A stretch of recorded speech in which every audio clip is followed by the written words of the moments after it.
Okay, hey guys, J77 doing another video game music review. Haven't done this in a very long while for good reasons, but now I'm going to be picking it back up. And the game I'm going to be talking about is from a flash of the past, Resident Evil 1, 2, and 3. Now, Resident Evil was actually the third PlayStation game that I have witnessed in my lifetime that I have seen somebody played in the console. My initial thought when I first saw the game is it's one of those Sega CD games that they develop. Like those games that you play a video and you're supposed to click on something, and if you got it right, video will praise you, and if you get it wrong, it does something else. There was a lot of bad memories when it came to those Sega CD games, and I thought that was one of them. But keep in mind, this was when PlayStation first came out. They were still relatively new.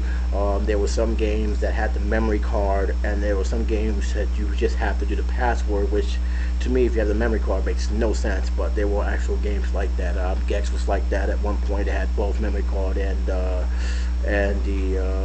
password. Gex, another original PlayStation game that had just the password. They even had the memory card at one time. I don't know if they reconfigured that during the next edition, but I seriously doubt it because it was out of print. And then you had a football game. I think it was Madden, which was, by the way, one of my first times seeing a PlayStation game. And then I saw Crash, and then I saw Resident Evil. When I thought that's going to be a dumb game, but to my surprise, when I was seeing it for the first time, watching somebody play it, it blew my mind. I said, "Oh, this is a game I want to play. This is a game that I have to own." Unfortunately, I never got a chance to play it until I finally got my own PlayStation, and the first couple games I got was Crash 2 and Resident Evil, and I was happy. I'm glad I did. Now I got the second edition because they actually redone the game, and they put a few different music in there. I'm gonna get to that later, but once I played it, I never regretted it. It was very difficult.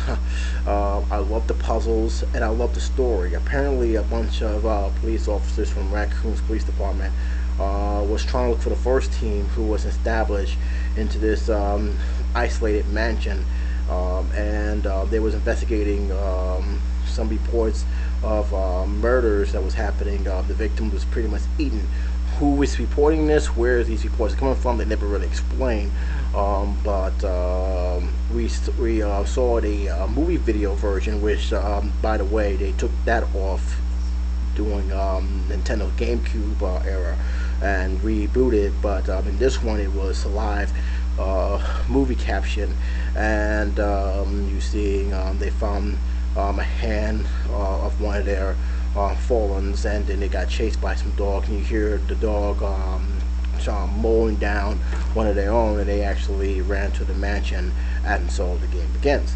The game is filled with puzzles, mystery, assignments, but I think the one thing that always stands out about this game, the one thing that I always love about this game, is the fact is it scared the hell out of me. The jump scares was right on target. You really didn't know what to expect, and even though you pretty much throughout the first couple of times you go around in circles, even though you go around in circles, they change the mental a little bit. They change the scenario.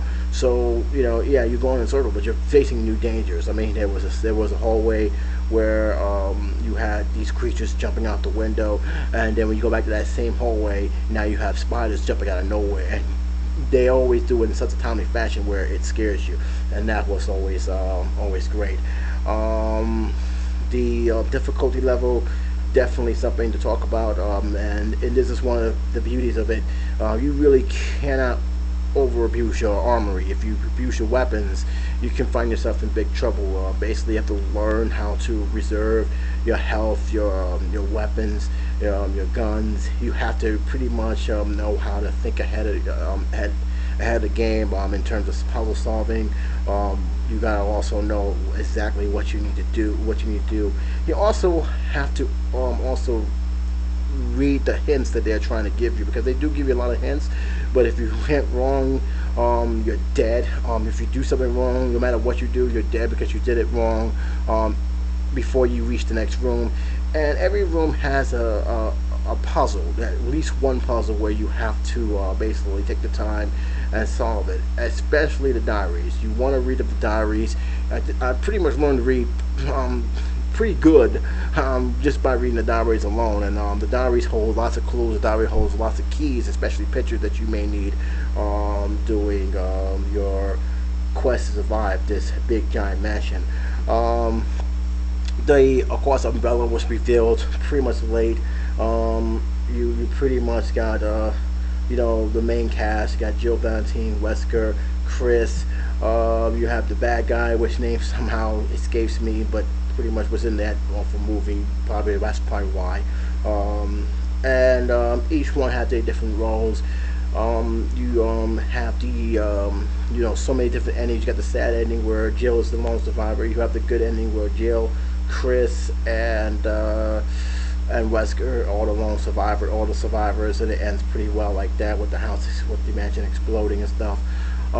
You also have two stories where you can be Rebecca, but I'm not gonna lie to you, I didn't play her much. Didn't like the character, I just didn't, and I played a little bit while, and I just just didn't. I basically switched back to Jill, because I thought that was a much better character, much stronger character, at least in this game. So that's just my own opinion. The game was good, the play was good, the flow was great, and pretty much the mechanic was good.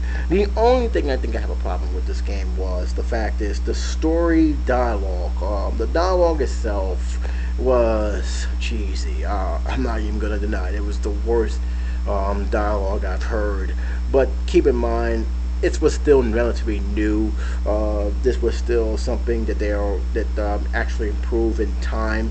And let's be honest, many people who played the game didn't really play because, number one, the dialogue was great. They played because they wanted to have a strategy game. It was one of the best strategy games that came out, and it definitely was a high item.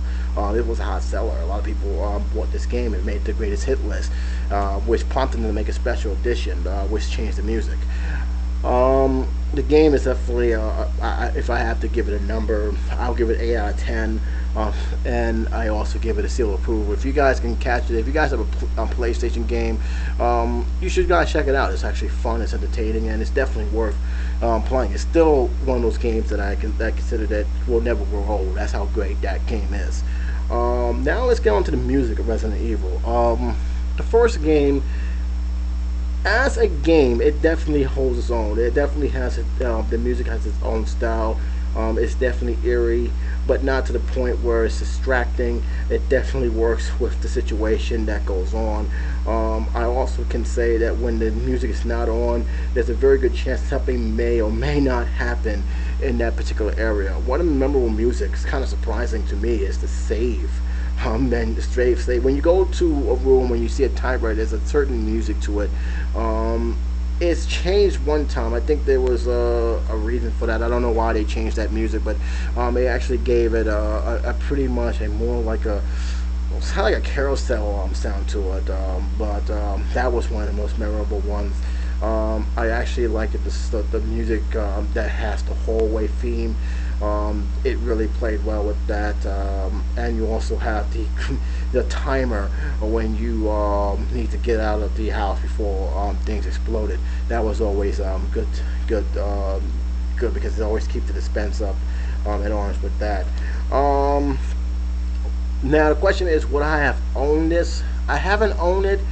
I had a chance to own it, and I didn't buy it. And the reason why I didn't buy the song, the soundtrack, is because it's one of the things you like to hear in a video game, but you're not going to pop on a CD and listen to it just for the sake of listening to it. It's not one of those soundtracks I deem as easy listening or just listening in general. It's not a strong music. It's good for the game and pretty much for the game only. If I was to play it, which I actually had downloaded for one time, paid 99 cents for one of the main themes, it doesn't hold much. It doesn't have that strength that you come to expect from most movie soundtrack games. It's not something that I would put up there as great video game soundtracks. But when you play it, it definitely holds strong strength to it, just not in that one. So there's part one of my review of Resident Evil. As a game, great game, great mechanics, great storyline, and despite the cheesy dialogue that was given by the actors who was doing the voices, it still holds out as a strong, fun strategy game. As for the music, it works well with the game, but works well with the game only. It's not something I would recommend you go look for, unless you really are one of those collectibles of video game soundtracks. So for the soundtrack alone, it gets a 2-star rating from me, and that is largely because the 2 stars as a video game soundtrack, it definitely holds on strongly. It definitely has a good atmosphere to it.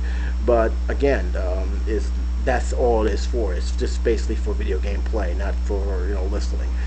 So I will be back with the other 2 trilogies that I'm going to be talking about: Resident Evil 2, both the video game and the soundtrack, and Resident Evil 3, also known as The Last Escape, the video game and the soundtrack. Both soundtrack which I have owned and even have some of the music today. So until then, J77 signing off.